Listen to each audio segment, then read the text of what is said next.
Welcome to Marks on Both. Our channel exists to provide insight to the public in regards to the aviation industry. If you've ever wondered what it takes to join and remain in the aviation industry, whether as a pilot, cabin crew, flight dispatch, or an engineer, through our guests, we hope to be able to take you through their journeys, their ups, the downs, the ins and outs, their joys, their laughters, and leave you inspired. I'm your host. My name is Dan Bryan, a flight and ground instructor. And the main sponsors for the channel is Capital Connect Aviation. Capital Connect Aviation is an approved training organization that is based in Wilson Airport that offers both private pilot license, commercial pilot license, flight dispatch, and many other courses.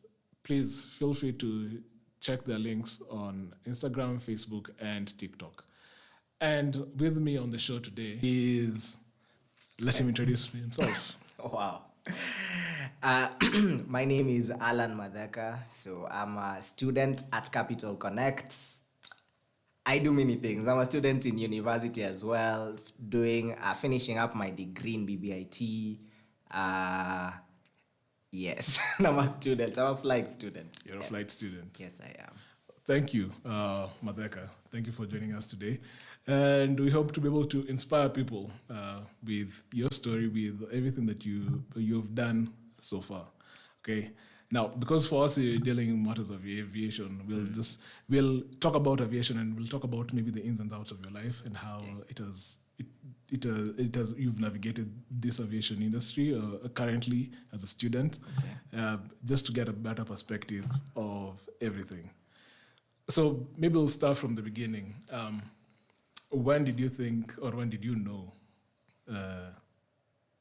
that you want to do piloting? Because you're a student pilot, right? Yeah, that's a good question. I feel like I was one of those kids. Who, ironically, early on, I was interested in flying, but it was a secondary thing, I was a very interesting child. I wanted to be an adventurer, whatever that means. Take it the way you want it. I wanted to be an adventurer. So that was just me growing up. It was me growing up. I loved, to me, the sciences and just having fun and just all of that. That was up my alley. So when I went to high school, I was privileged enough to go to, it's called Pioneer. Not Nova Pioneer, there's the Pioneer in Muranga. Yeah, I know so many people have gone there, but yeah. So I remember going into the school. Actually, the selling point for me is when I walked in, the first thing I saw was an airplane. Oh. I was like, yeah, there was an airplane when you enter the main gate. And I was like, wow, I'm home. I don't care what school I've been called to. This is where I want to be. And I ended up doing aviation as a subject, which was, if you wanted to do aviation, it was a fun subject. But it was also a hard subject. So it was very funny. Starting out, we were like 200 people had selected the subject. So 200 of us. But LKCAC, we were, I think, around 12 people only ended up sitting for it as an exam. Oh.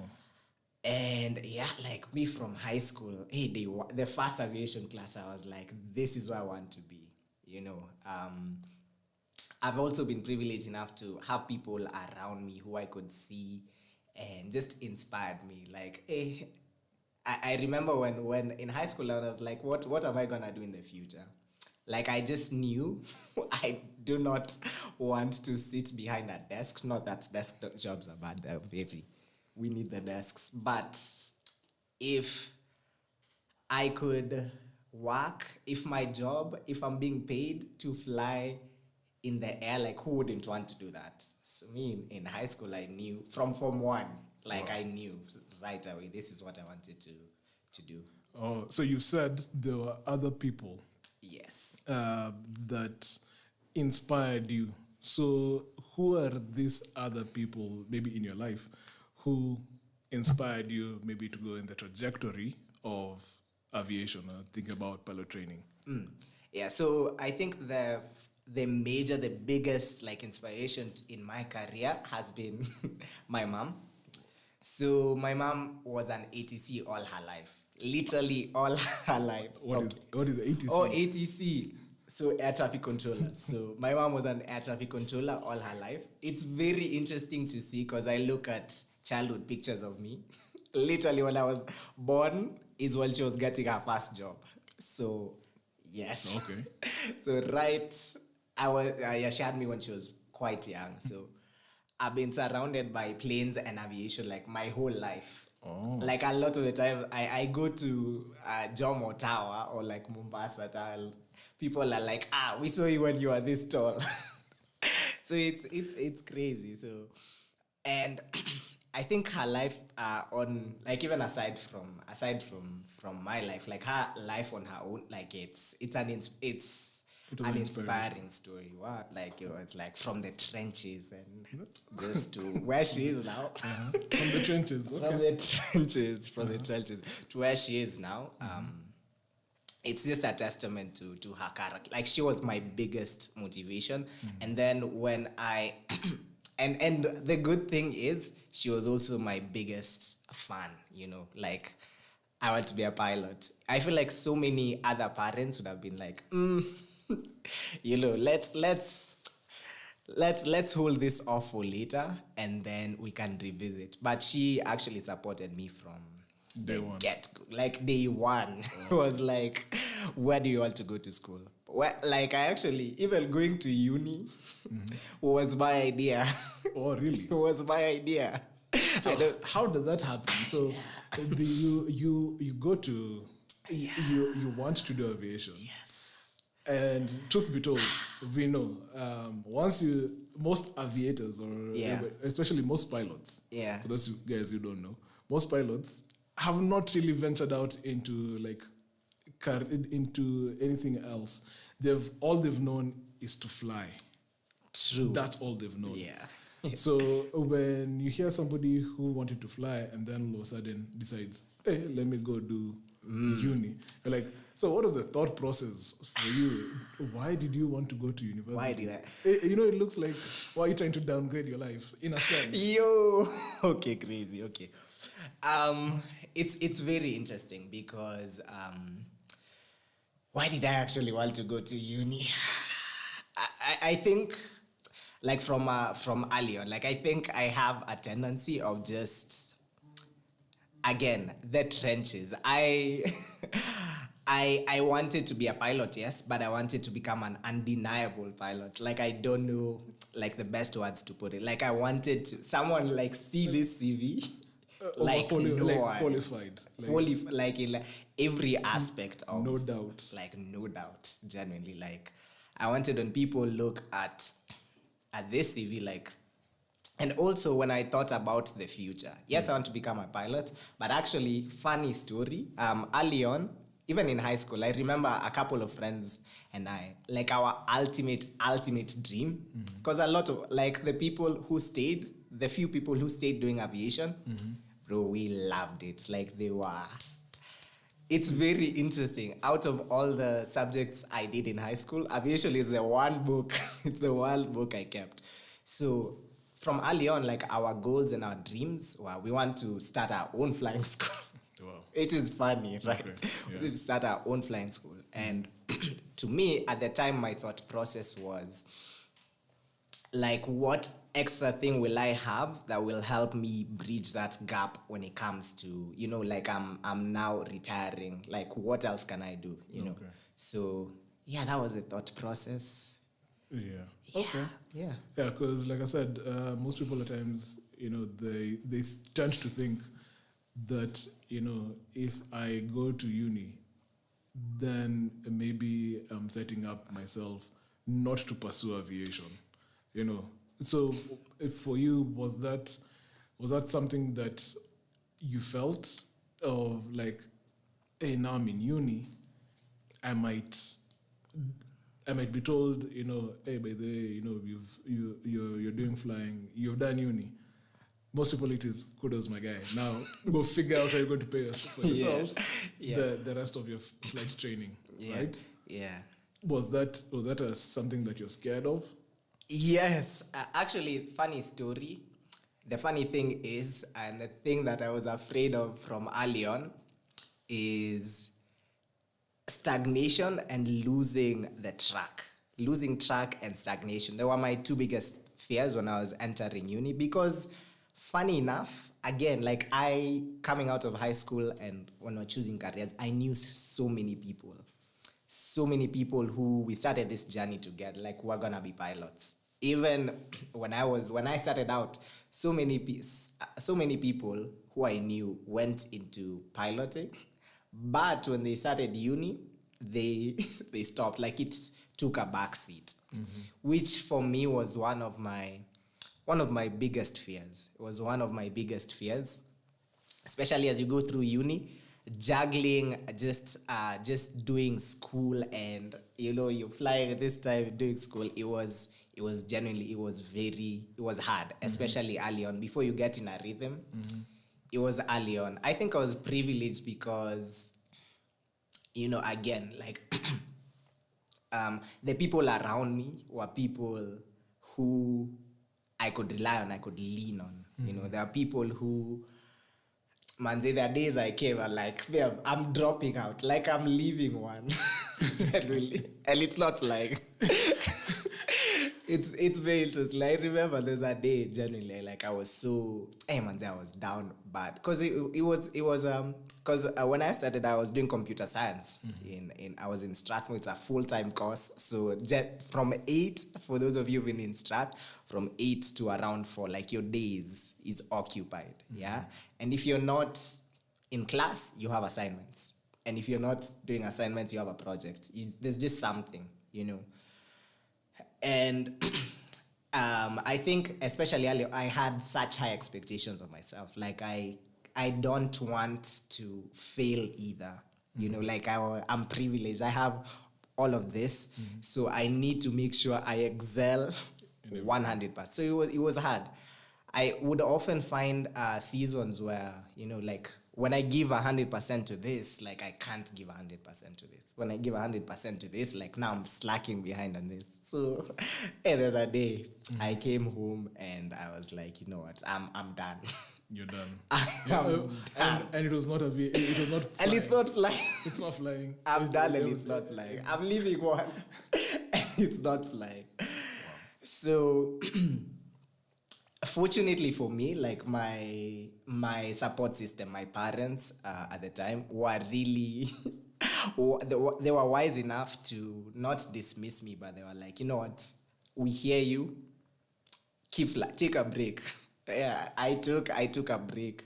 I took a gap year and that was the year actually I finished my PPL. Okay. So I took a gap year.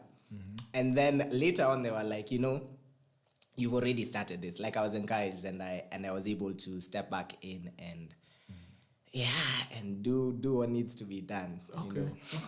So we've already seen that you at one point you were flying and doing uni at the same time. Yes. So if you could now just go back so that people may be able to understand, you are in university. Currently, where are you at in your university studies? So now I'm finishing. Now you're finishing. Praise the Lord, thank the Lord. Yeah. Now you're finishing. Yeah. Okay. So at least that is done. Now you can focus on flying. Yes. Right.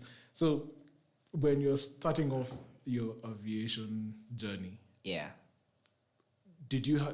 what was your thought process in terms of maybe picking a school, but not only picking a school, but also thinking about you want to do training?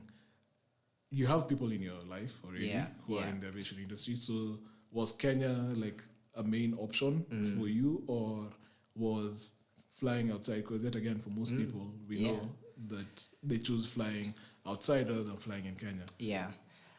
That's actually a good question. So early on, while I had so many people in my life that I knew, for me, it was very much experimental, Like there was, yes, my mom is an ATC, but she just knows ATC. Like anything past that is just foreign. So we knew this is what this guy wants to do. Yes, support, like all of that. But we genuinely had no idea where to start.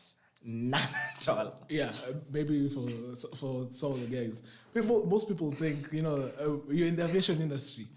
Students say they could get this ticket. Let me help me get this ticket. Or why are there aircraft delaying? When it comes to aviation, when you're in one field, You're in one field. You're in Like one you have field. no idea at times what is actually happening on this other side. Yeah. Right? Yeah. Yes. So, but anyway, continue. So, Yeah. So we genuinely had no idea. Genuinely had no idea. I remember just looking up online, like what do people do? Fortunately, even from my school, I knew people who came ahead of me, who also pursued flying. I don't even know if they're flying till now, but I knew some people who came ahead of me, and a lot of these guys, they went to Wilson. Yeah. So through high school, like I had learned about some household names here and there. So at that time I researched. So FTC, what. So I researched, and through that we literally went. I literally went door to door, literally every flying school, just taking the brochure, just asking, just gauging the environment, just finding out, like how do I start? Where do you begin? How does the process look? How does the future look with you? Yeah, that's how it started. that's how you started. Yeah. And did you settle? So, did you find what you're looking for in Kenya, in the schools that you came to, or were you like, I've seen what is being offered here. Maybe this is not what I'm looking for. Maybe let me try outside. So, Yeah. That's actually early on when I wanted to start. Like I remember everyone was talking about South Africa. I was just there. But talking to my parents at the time, I was like, what? Like I hear you, but can we finance you going there and back? Like can we finance you living there now? I was even looking at houses, like where will I stay if I spend this much on food? But yeah, so I came to see that it wasn't possible. At the time, it was just not realistic. But fortunately enough, when I came to know other pilots who are like way later in their careers, I remember there's a day we were going to Mombasa. Yeah, so I was fortunate enough. I was like, yeah, I want to become a pilot. Talk to the capi, and I was allowed into the cockpit, and it was the best time ever. We took pictures. We took pictures. And I remember after the flight, I was just talking to, hey, how do you get here, man? Like, how do you get to where you are now? And when I talked to both of them, they all had trained in Kenya. So I was like, hi, so you trained in Kenya and you're flying Q4s, you're flying jumbo jets. Okay. And as I grew in the industry, I came to learn about so many other people who trained in Kenya and are all over the world now. So when I heard that story, I was like, so like where you start, like it's not really a big deal. Like you flew in SA, you flew here, you flew there. So I knew, especially after talking to them, I knew I wasn't going to lack anything. Like it's not, like there was this, especially in my time, there was this point of view, hey, what you're getting is a diluted version of something else. But after talking to these people who are already in the industry, so I remember the Kapia I talked to at the time had been flying for 10 years. 10 years, he's a Kapia of the Q4 Jumbo Jet, awesome airline. And he's the one who told me, man, like just, you don't have to start far, you don't have to wait for things to line up so that you start there or there or there. Just start where you are. Just start where you are. And hey, man, I took it to heart. I also talked to other people, like, how do you get here? Some people gave me like a lot of words, but some was like short and sweet. I remember talking to a Kapil KQ, like, how did you get here? And his advice was like, just be the best. Be the best, which is ironic, bro. I took that to heart. So everywhere I went, I was like, okay, so how do I become the best in this place? So It's interesting, and that's how I settled on just starting my training in Kenya because The motivation was just start. just start and see where it takes you. Just start and see what God will do. Yeah. Yeah. So then you enroll into uni. You enroll into flight school. Yes, so I enrolled into flight school. You enroll into flight school finally. Yes. Flight school was awesome for me, by the way, especially PPL. PPL to me was a breeze. Wow. It was a breeze because I had done aviation in uni. Mm-hmm. I did, not that you have to do like these subjects, but I did triple sciences. Mm-hmm. I loved math. Like they were my subjects. You had perfectly aligned yourself to become a pilot. Like if it is the sciences, you've done the sciences. Yes. If it is pursuing aviation, you've done aviation in high school. Like Yes. you are trying to make sure all the ducks align. Yeah. Okay. So it's very interesting. Like from for a while, I was like, so I want to become what subject am I dropping now? Okay. It's wait, don't do that. Take all subjects seriously. But yeah, so that's what I kind of curated my life, just picked what I felt would help me in the future. And it did. So PPL was a breeze for you. It was a breeze. So how long if PPL was a breeze, how long did it take you? PPL ground school was a breeze. PPL so ground school. So PPL is private pilot license. So yes, that's what you're talking about. So the first initial license that one gets is a student pilot license. So the next, after you get your student pilot license, what you're now looking at getting is a private pilot license.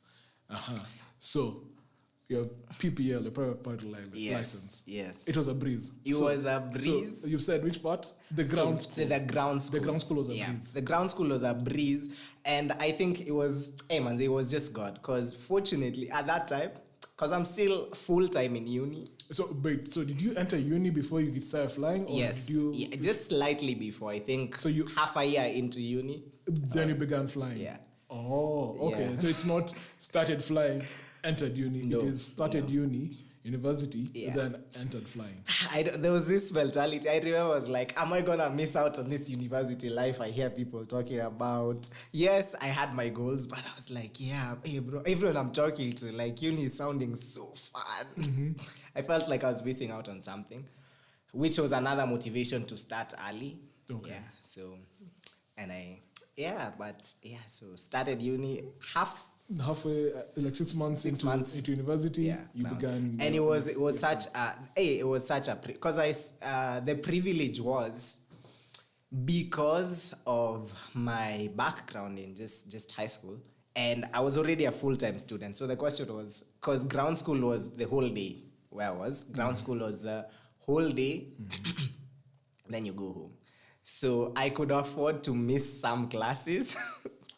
Of ground school? Yes, because I'm still in uni at the time. The good thing is I had talked to even my instructors at the time. I talked to the director. Just even in my dean in uni knew like what I'm trying to do. Yeah, so I was able to work out a schedule that works for me. So it was just God, and I passed. It was amazing. It was fun. Wow. So PPL ground school. Breeze. What about the flying? Because ground school is divided. Flying is divided. There's the ground school. There's the flight training. Yeah. So what about flight training? Hey, so flight. Had you curated? Was also now your life now curated towards ensuring that even this flying, it's a breeze. Yeah. So, but I tried to as much as I could. For the flying part, I tried to as much as I could. I was I researched as much as I possibly could to get my theory right. So when I get to the air, because this was a one part, I couldn't really do it on my own. So I had to wait to actually start flying. Mm-hmm. So ground school, to me, it was very. There are some parts were hard, but the beauty with flying is, like once you build up the muscle. After that, like for the first year of my flying, I used to sit fly every single day. I Oh, mean, I'm just- a tattoo. I'm like, okay, close my eyes. Okay, Max, do this, do this, do this, do this. Emergency now. What am I doing? So that part wasn't so easy, but it helped. So I always told even my friends, even some young pilots when I talk to them, like I used to tell them, like me before I go for my, like I've flown this route twice today. Like I did it. So before you enter into the aircraft, like you already know what what you're going to do, what to expect. You've already gone to that route. You've gone and come back in your head. I've planned, because I used to even use Google Earth. So I put the coordinates in from here to here, like all the checks, all the comms, all the radios. I've done it. Wow. All like way before. Like I've plotted everything way before I enter the flight, and that really it really helped. It really helped. So really, when you're pursuing your PPL, yeah. you said the flying wasn't as a breeze as much. So explain to us, what are the areas of difficulty for you? What are some of the lows, or what did you find challenging as you're pursuing your private license? So what I find, quite a couple of things come to mind. So I think my biggest thing was, because at the time I'm still doing flying, I'm still in uni. Like it was a financial strain on my parents or my sponsors at the time. So there were bouts, like I would go seasons without flying. And for you to like improve this muscle, even when you're going to the gym, you don't go today, wait 2 months, then go later. So there were those seasons when it's just like, manze, like you just can't fly now, just focus on you just do what you can. So in that aspect, manze, it was demotivating sometimes. It was a burden. It was like, what? Am I really supposed to be doing this thing? Should I really be forcing issues here? So some of the things that took a while were, especially when I started circuits, that's when like now the finances started here and there. So it took quite a bit of time in the circuits. Another thing was weather as well.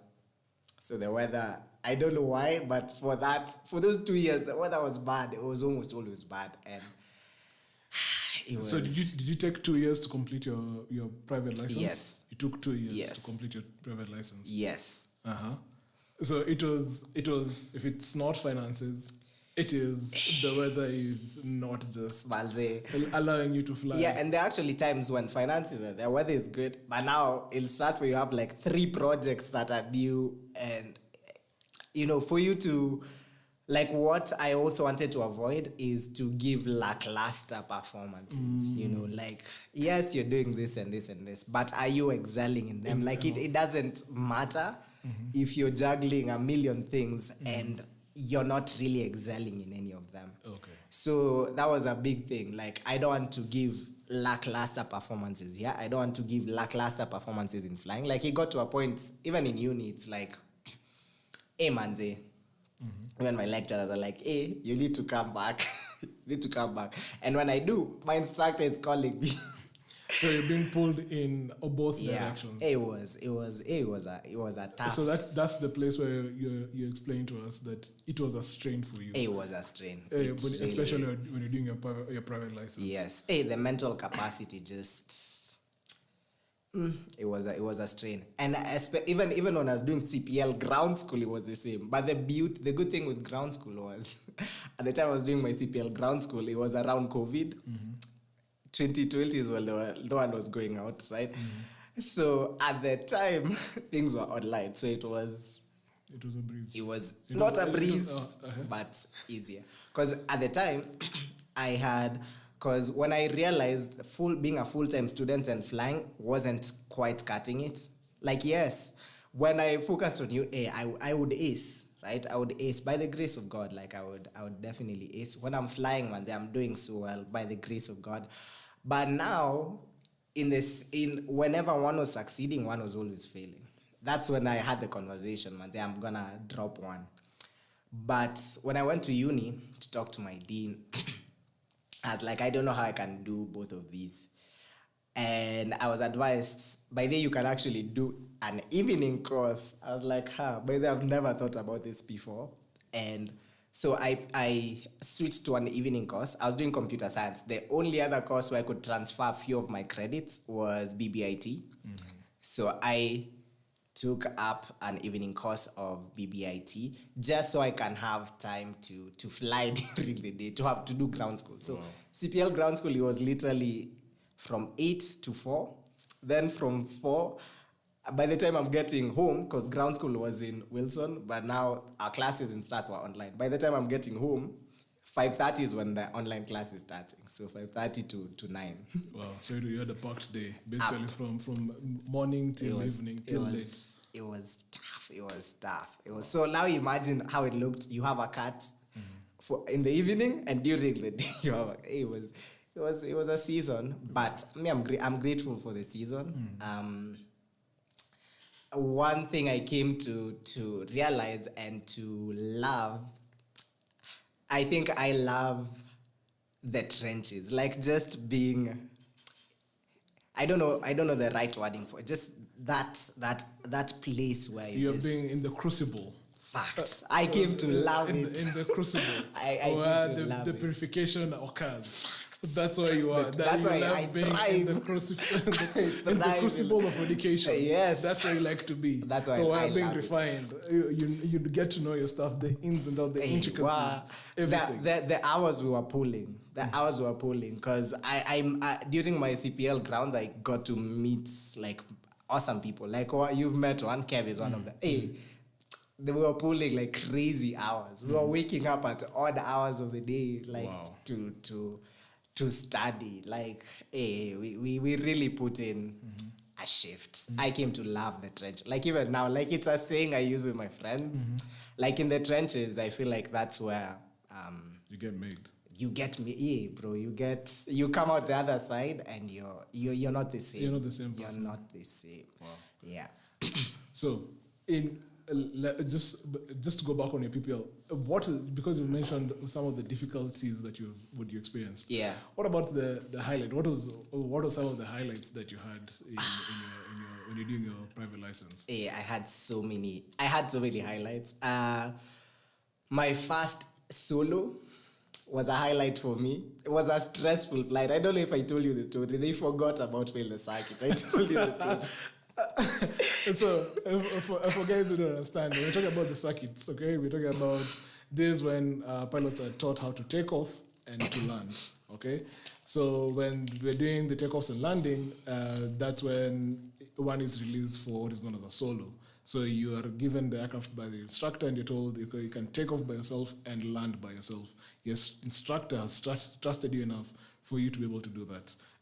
So you are forgotten. I was forgotten. What do you mean you are forgotten? Explain that. So, so what happened? What happens in a circuit is ideally you fly with your instructor, and then they land, and your instructor will request to tower, and they're like, we're releasing this student for the first solo. So that's what happened. I was prepped, ready to go. My procedures, my checklists, on my fingertips. So I took off. So the lady who was there, we love all ATCs. They're our best friends. We love them. No hard feelings. So the lady who was there, maybe she was also having a bad day. Stress, work.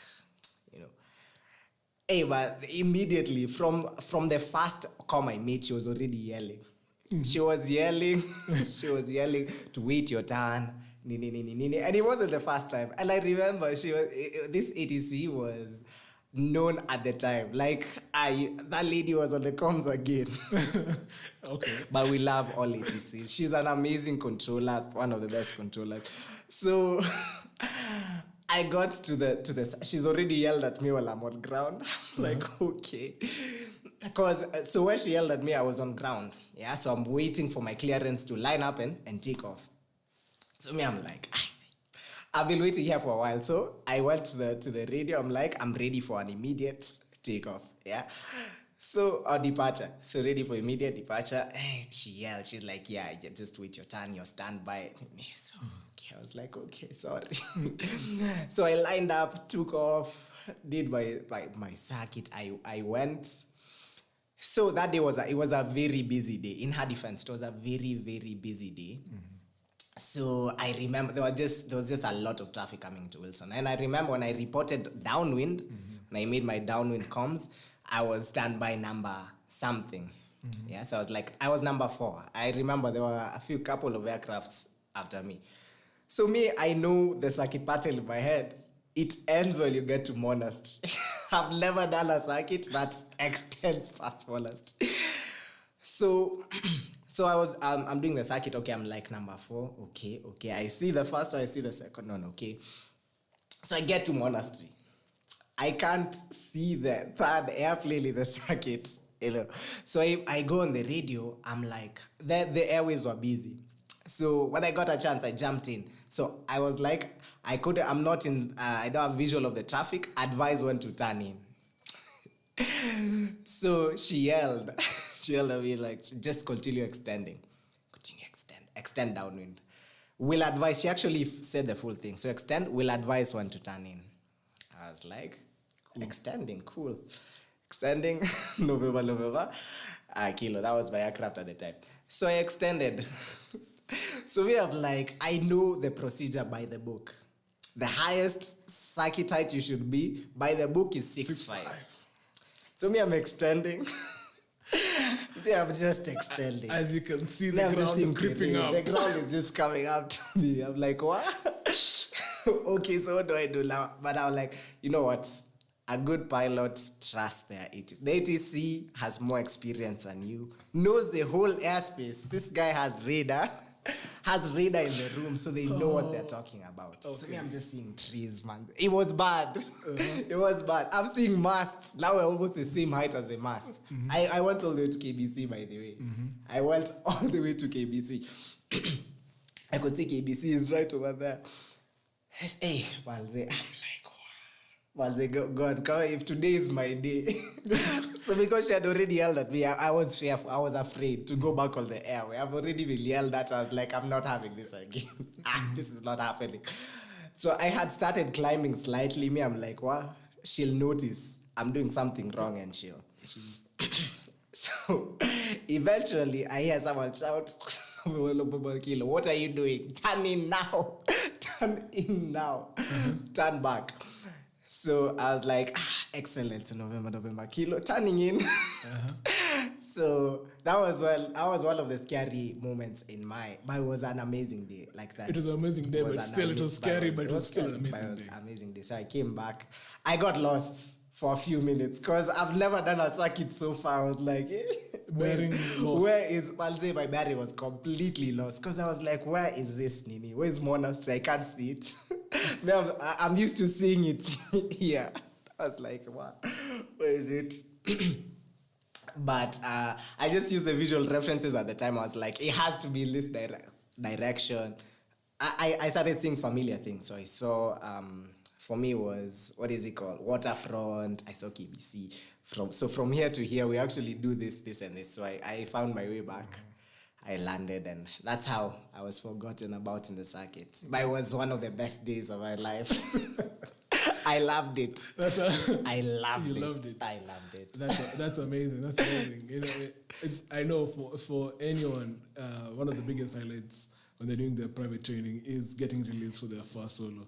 So yours was coupled with adventure. You see the adventure that you wanted in the beginning? It is. It was so funny because afterwards it was such a casual thing. The mail wasn't washed by the way. Mine was on a Saturday, it was a weekend. There was literally, it was such a casual, good job, come back tomorrow.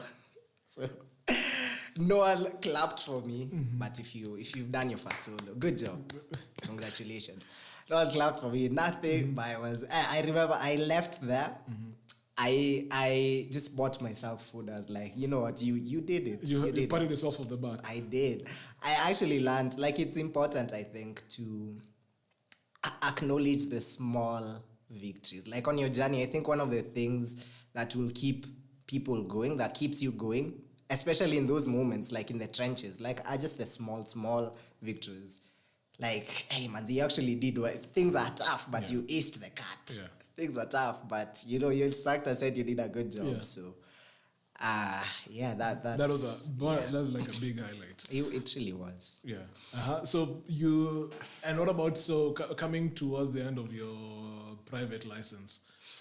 So it was 2 years in that you're coming to complete your private license. Yeah. Did you feel like you've taken too long? Because I believe you've taken 2 years. There's somebody possibly who's in those 2 years who's just completed his commercial license. Yeah. So how do you negate the fact that you've gotten your private license and other people have gone ahead and gotten their commercial license during the same period of time as you? Yeah. Does that make you feel any type of way, or are you just like, this is my lane and maybe I will run this lane? Like, take us through what is your thought process, because you had other people in flight school at the same time. Yeah, to be honest, I did feel it. At some point, I did feel like I was taking too long. But I remember also, I feel like I'm talking about my mom so much, but I remember during like those seasons, she told me something which up to today, like I just hold close to my heart. She told me her story. She told me her story. And one of the things she mentioned in her story was what her mom told her, which is crazy. But she told me, don't hate the process. Like, don't despise the process. Because I knew people who some classmates finished way before me. I knew people who did that. But what I came to appreciate was my own journey and my own process. Like, for me, a lot of the people I knew, some of the people I knew, they finished before me, yes, but they went to start uni all over again. Yeah, so they came to the same uni as me. I'm like, you're here. So they did uni all over again. And as when my mentality shifted, you know what, like, this is my race, this is my journey. Like, I started seeing the upsides, because like, uni for me came with so many upsides. Like, it opened doors. It opened so many doors for me, and not doors like in the, like, an abstract thing. Like, in the aviation industry, genuinely, like, I was called to places where I never would have been called in my life. Okay, let's talk about just talk about that. So, what did your combination of you doing uni and you pursuing aviation, what impact, what are some of these doors that actually opened up for you? What were they? What opportunities did it afford you?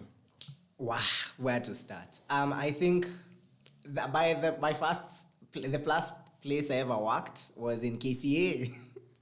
What KCA? Was in KCAA, which is, KCA means Kenya Civil Aviation Authority. So it's the governing body for all aviation matters, regulations, licensing in Kenya.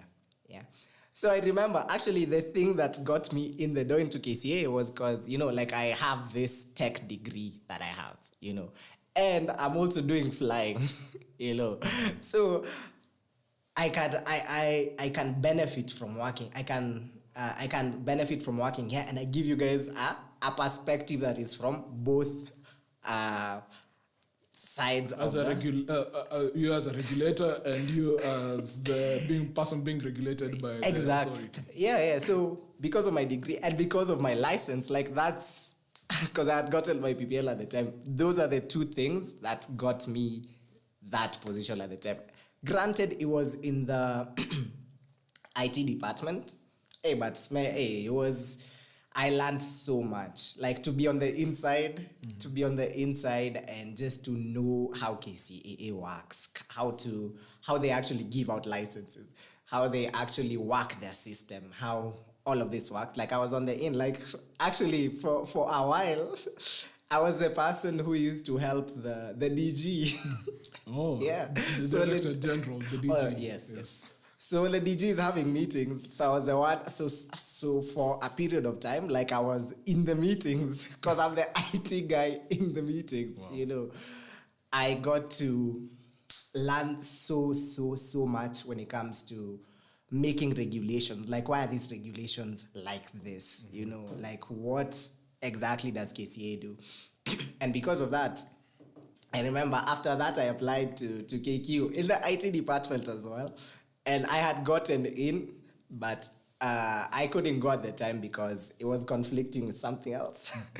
But yes, even there, like I applied and I got in because of, yes, there was a written interview and there were processes and hoops we had. I had gotten in, but I couldn't, just because of things that were happening in my life at the time, I couldn't just take that opportunity. And even aside from that, I've been called to speak to people in so many capacities. So the first time I was actually called to speak was during career day for Crawford. Yeah, so I was called. I was like, yeah, there's this career day. And at first I was like, what qualifications really do I have to come here and talk to these children? Like, what will I even tell them? So I actually was going to say no. I was going to say no. So when I was called, I was like, what, I'll get back to you. And I really didn't get back to the person. Wow. So they texted until one day they were like, what, I need you and you're coming. So that's when I went, had a successful career day. Like it was so good. I remember I was prepping for it the night of. Like, I'm going to give the talk tomorrow. So I had a segment. So the night of, I'm there. I made my speech. You should have seen me in the house, walking back and forth, pacing. I made the speech. Even when I went to the talk, like I even had my flight bag. I had everything. Oh. I went on stage You with are my prepared. bag. It was like you're coming in for a flight. Malze. You're going to make sure the guys we enter the aircraft to take off when they come back. Malze, I was like, I've been honored with this position, so my best foot forward. What does that look like? It's my full uniform, and that included my flight. I was looking so clean, but they loved it. They loved it, and I was called again. And it was like, what, we need to have you again. That was now the director of the school itself. I was called by a member of staff, one of the teachers. By now, the director was like, we need to have you again. Please make yourself available and come. And also networking.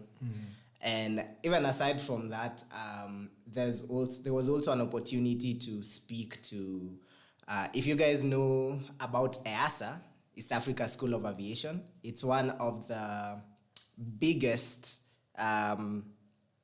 aviation schools, I guess, in Africa. It's one of the biggest ones, the most acclaimed ones. And just because of my background and just everything I had done up to that point, I've been called multiple times to give talks, which to very, very, very experienced ATCs, and which has also been amazing because I've gone on there with experienced pilots. I've gone there with like Captain Koros, who I've gone there with. And you are a private pilot license holder. It was like, wow. And even when I go with these people, they're like, hey, that's so impressed. So I'm like, hey, like what is so impressive about like what I'm, it's just a talk, And even through that, like even up to today, like there are people from West Africa who text me every other week, like, yo, Allan, when are you flying into Kenya? When are you coming? They're like, we'll give you priority. Yeah, it's crazy. Some people are like, yeah, Allan, we're sending our kids. We're sending our kids because of you. Make sure they become good pilots. So all of this, obviously, through the grace of God, I think it's just been awesome. It's been such an experience. So yeah, that's how I learned to love my own journey. Like my journey will not look the same as someone else's journey. What I have in my hand is not what someone else has in their hand. But what I have in my hand is significant. Like it can be used to impact other people's lives. It can be used to propel you to places you never even dreamed of. So yeah, so in retrospect, like I appreciate taking 2 years for my PPL. I appreciate going through the trenches. I appreciate not quit, having someone to tell me not to quit when I wanted to quit. So I firmly believe, like, I feel like I'm getting too Christian, but like, as a Christian that I am, I'm sorry, but like, all things work together for your good. So like, just seeing God through all these different seasons in my life up to where I am now, like, it's just such a privilege. It's such a privilege. Yeah. Wow, that's amazing. And now, so you get done with your private license. So where you are, and you are now where you are at. Yes. Pursuing your commercial. Yes, my commercial license. Yeah. Okay. So as you pursue your commercial license, what has been one of those things, like one of those? Have you experienced a new high? Have you experienced a new low in your commercial pilot training? What are they? Oh, that's a good question. Hey, I feel like I've experienced both, but I as a person, like, I made it a rule for myself. Like, I try to make the highs, to dwell on the highs. I remember after finishing my PPL, I have my license. I remember we used to go on cruises with my friend. You met him, Kev. We used to be like, give us the big boy cruise, like the longest flights. So I've experienced so many highs. Like, the flights I've gone to, it's always a different experience, right? Even all these stories I tell people, hey man, I've flown in bad weather. Density altitude affected my plane like this. Like, I give these examples, and they're such amazing examples for me. I've experienced such great highs. And I think, to me, the highs are I experience highs much more often than I experience the lows. So again, like, just a day at a time. Like, you'll experience a low, but then you'll take off and look at the sunrise, and you're like, wow, you actually get to do this for the rest of your life. Yeah. You'll experience a low and then just have the best flight of your life. And it's just an experience, like flying in Malindi, flying my parents as well, just flying people who are close to my life, like, to my heart. Like, it's just been just high after high. Obviously, lows here and there. Yeah, like, we still have to deal with weather, we still have to deal with finances and this and that. But definitely the highs are much greater than the lows, and I feel like that's just a testament again. Wow, to just who God is, just, yeah, he's just that good. Okay. Yeah. And now now, if you're to look back at, how many years has it been now since you began your training? How many years has it been? It's been a while. It's been like, is it 5 years now? 5 years. Yes. And you're still pursuing your commercial license. Yes. Yes. Yet again, some people might be like, I don't have the finances to complete this training. You're given the brochure and you're given the bill, and you look at the bill and you're like, how am I supposed to do this? But you've done it. You've gotten your private license. You're pursuing your commercial license. Yeah. So despite uni, you've seen uni come, you've entered uni, you've finished uni, and you're still pursuing your commercial, your licenses. You're still pursuing your dream to become a pilot. Yeah. Is it worth it? Has the journey been worth it? Like, one thing I can say with like 100% certainty is the journey has definitely been worth it. Definitely been worth it.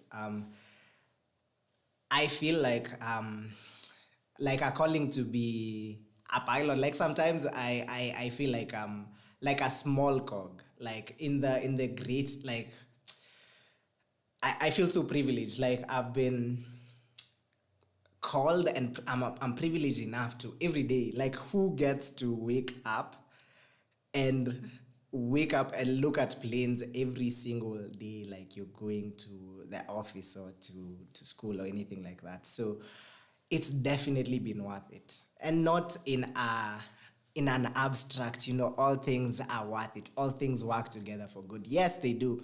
But like practically, it's definitely been worth it. It's opened doors. Like if it's about career-wise, it's opened more doors than I had even thought of when I was starting out. Both sides of it. Yeah. They've opened doors. It has given me purpose. It's given me purpose. Like one of the things that I really, really, really want to do with my flying, especially in the future, is, like have it, yes, to get money, but to have it have an impact in the society. And it's so funny, like even without being there, like having that license and being that guy with the bars, like even now I still feel like it still opens doors to be able to do those kinds of things. Like one of the things I love to do when I have free time, a couple of my friends and I, we volunteer. We like volunteering a lot. So we volunteer at a children's home. And, for them to look at you, and me sometimes are like, I definitely have not made it. But these people look at you and they're like, wow, when I grow up, I want to be like you. Mm-hmm. Like when I grow up, this is a person that I want to be. Like it's without even, like initially my thought was I'll get there and then I'll start having an impact. But even now, like being here, I'm still having an impact, and it's not a small impact. Like the things we do, like they're not in any way less than, they're still great things. And the beauty is, again, the Bible, but the beauty is, like the Bible, it says like there's this verse, I can't remember it verbatim, but it talks about from one glory to the next glory. Like just from one greatness to another greatness. Like nothing is less or is more diminished compared to this other thing. But it's just all like great things. So it's definitely worth it. What I'm getting from you is that you don't have to think of flying as only flying. Yes. Like there's so many other opportunities that can open doors for you. And not only that, but the fact that you went to uni, also that opened doors for you in the same field that you're trying to pursue. Yes, which is funny. Because early on when I was starting, people were like, why are you doing this? Degree is completely unrelated. But that is what has helped you. It has. Wow. It really has. Yeah. That's really amazing. So I think there's so many other aspects that we can talk of. Maybe as one last story, something that you're talking about when before you started. And it's just one story that you've experienced and something that you learned in your training as you're doing your training. Oh, wow. What is this one story? What happened? And then what did you learn from it in terms of maybe something that you should carry in your flight bag? Excellent, fantastic question. When people ask me questions like that, I have stories for days. Yeah. I have stories for days. And the funny thing is, one of my points of pride, that I take pride in, is I like to be prepared. So for every flight, I like looking at every possible thing that can go wrong and plan for it ahead of time. The route, everything. I'm wondering whether to share that story or another story. That's why. Whichever, by the way, feel free. Whichever story. So whichever story that will not get you into trouble. Okay. That's a good point. But what you can do, you can edit out certain things, we can post edit. Okay. We'll do like nothing was ever. I've never really broken the law in that sense. But one of the stories that I will share to you, aspiring pilots and young pilots, always calculate density altitude. So, it was during a time when I hadn't flown for a while. I'm itching to fly. I was itching to fly, but I was sick. I was very, very, very extremely sick. But then when I was called, I was like, and the weeks prior, the weather had been terrible. So when I was called and I was like, you have a flight today. And I came, I was like, is the weather bad? My instructor was like, actually, the weather is good. The weather is good. So I came to the flight. Actually, it was a very, very, very, very hot day. And I was sick. And I should not have been. I had no business being in anyone's airplane. It was a long flight. It was a 3-hour flight. I was completely alone. And I'm sick. So I get to the airside. I planned my cruise. So it was a good, I think it was 2.7 hours. 2.7 hour flight. And where were you going to? I was going to Namanga. I was going to Ilbisil, Namanga, was it Amboseli, and then to Magadi and then back. It was a long flight. I loved, because when I would have cancelled it if it was shorter, but I was like, I get to test my abilities in a long flight. So I was excited. I was buzzing. I was buzzing.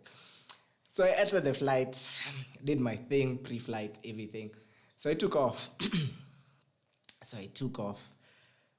And my sickness, I was very sick. It got worse and worse the higher I flew and the longer I was in the air. Like, it got so bad. I started feeling nauseous. The beauty is in the aircraft I was flying at the time, there were like puke bags. Sick bags. Yeah, there were sick bags. So I was just there, barfing, but I'm smiling. I'm just like, I'm enjoying my flight. So I remember on that day, one of the legs I was flying at 9.5. It was a long leg. It was 9.5. I think it's when I was coming back. I was flying at 9.5. So at 9.5, the day was already very, very, very, very, very hot. Yeah. So my aircraft was struggling. I could tell my aircraft was struggling. It's not even a density altitude issue, by the way. It's just the air was thinner. And I'm already sick. I started feeling the effects of hypoxia. I'm flying at 9.5. I haven't even crossed the ceiling because I'm like a good pilot, not 10,000 feet, you start feeling. I started feeling the effects of hypoxia. And it was small things at first, Like, I was like, you know what, I'm feeling weird. Let me remove my tie. So I'm in the aircraft alone. I've removed my tie. It's on the floor somewhere. And I'm just flying. And then after, I'm like, hey man, this belt is too tight. Imagine, I'm in the aircraft. So I had buckled my belt. So slowly by slowly, I'm like, this isn't normal for me. I'm doing my checklist, yes, but I'm rushing over it. I'm not, when I say there's no icing, I'm not even checking. I'm just like, there's no icing. My words were slurring. I started noticing, like, why am I talking like this? Another thing I started noticing is tingling. Of the fingers. On my fingers, my toes, it was bad. Like, I remember at some point I was even like hitting them against the dashboard. To feel like, wake up. Yeah, like I was like, what is this intense pins and needles feeling? And then, so that's when I was like, by the way, something is not okay. Something is not okay. Then I started feeling my eyes begin to shut. It was a very surreal thing. I remember it being in the aircraft and I was like this. I was like this. You can't afford to sleep because you're the only one here. Yeah. And you need to get back. I was like, wow, I'm actually experiencing hypoxia and I need to correct this. So I remember I made a radio call to Nairobi Center. I was like, pan. Yeah. I was like, this is now an issue. I need to notify someone so that they don't start looking for me. So I made the pan radio call. And I told them, you know what? I'm going back. I don't know if you can land at Magadi, but I'm at Namanga, but I'm landing Namanga. Oh, boy, really? Yes. I don't know if you can, but I am landing in Namanga. So I turned back. I made the call, talked to all stations, turned back. I started descending. Now I'm on my way back to Namanga because that's where I'm from. It wasn't too far. So as I'm on my way to Namanga, as I started losing height, I immediately started feeling better. Like slowly by slowly, better. So by the time I got to Namanga, I'm seeing the runway. I was completely Like you're feeling okay. Yeah. Like I had inspected the runway. I was coming to land, but then I was feeling completely okay now. It's like, hey, okay. You know what? Let's continue the flight back because I was like, I'm okay. I drank some water in the cockpit. And now proceeded to go back to Wilson. Did not fly at that high altitude. Just came low. I flew non-standard. I flew non-standard all the way back and I landed. My instructor was like, how was the flight? I was like, it was good. You lied through your teeth. It was a good flight. I'm ready. I was like, I'm ready. Yeah. What is the next one? Hey, but that was one of those days when it was like, I'm glad to be on the ground. Glad to be on the ground. I'm glad to be on the ground. But yeah, it was really a learning lesson. Yeah, it really, I had learned about density altitude before, but I didn't actually think, yes, it will affect performance, but I didn't think I would be affected. Mm-hmm. So yes, I was flying at 9.5, but because of the temperature, like the density altitude was much higher. And also just don't fly if you're sick. Yeah. You don't have to fly. Thank you, yeah. Please don't fly if you're sick. It's all those things that, you hear. It's almost like the experience is the best teacher. It really is. You learn, you're taught some things, you don't pay attention to them. Yes. Then it happens to you and you're like, oh, that's why. Never again. Nowadays, I think I'm the only, okay, I know other pilots do it, but I'm one of the only pilots I know who actually calculates density altitude. Wow. I'm like, yeah, guys, yes, fine, we're flying at this height, but what is the temperature actually? What is it saying?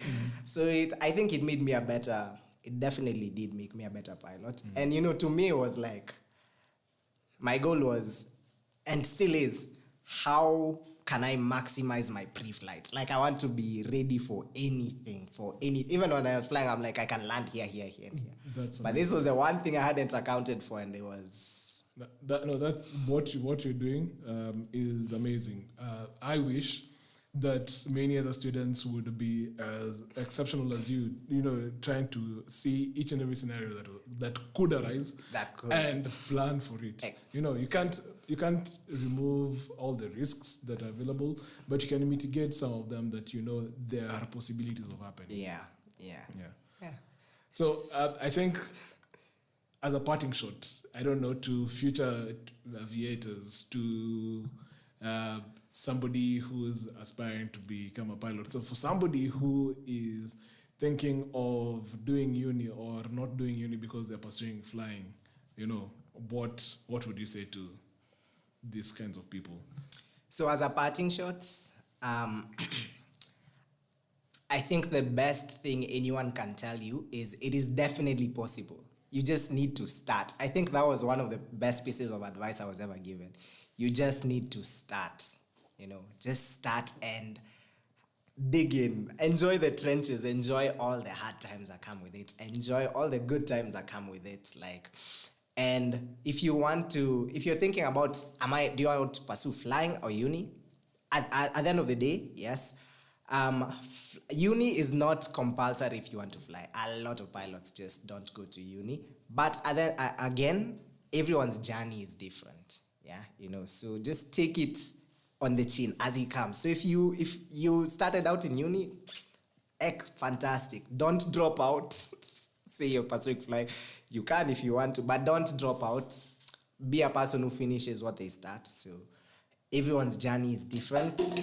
Enjoy the journey. The journey is part of it, by the way. If you don't enjoy the journey, then you won't get to your destination. So enjoy the journey and just start and see where it goes. Yes. Wow. That's my parting shot. Thank you, Matheka. Thank you so much for being on the show. Thank you so much for all the stories, for all the insight that you shared with us. It was an amazing story. And guys, I hope you also enjoyed the show. I hope you're able to see what it looks like to be a student pilot in Kenya, being able to see that it is possible to pursue training in Kenya. It is possible to do university and you're flying at the same time. And with that, Matheka, I think something I didn't mention to you is the channel is called Maths on Both. Okay? The reason for that is because before you line up on the aircraft, on the runway, what do you normally check? One of the key things you check is mugs. Your mugs on both. On both. Yes. Okay. But now we've come to the end of the show. So what happens when you're about to, one of the last things that you do on the aircraft? Dead cuts? No. Mugs? Off. Off. So, Okay. yes. So after the dead cut. After the dead cut, you say mugs Off. Yes. And thank you guys. Thank you for watching us this day. Thank you guys. See you soon.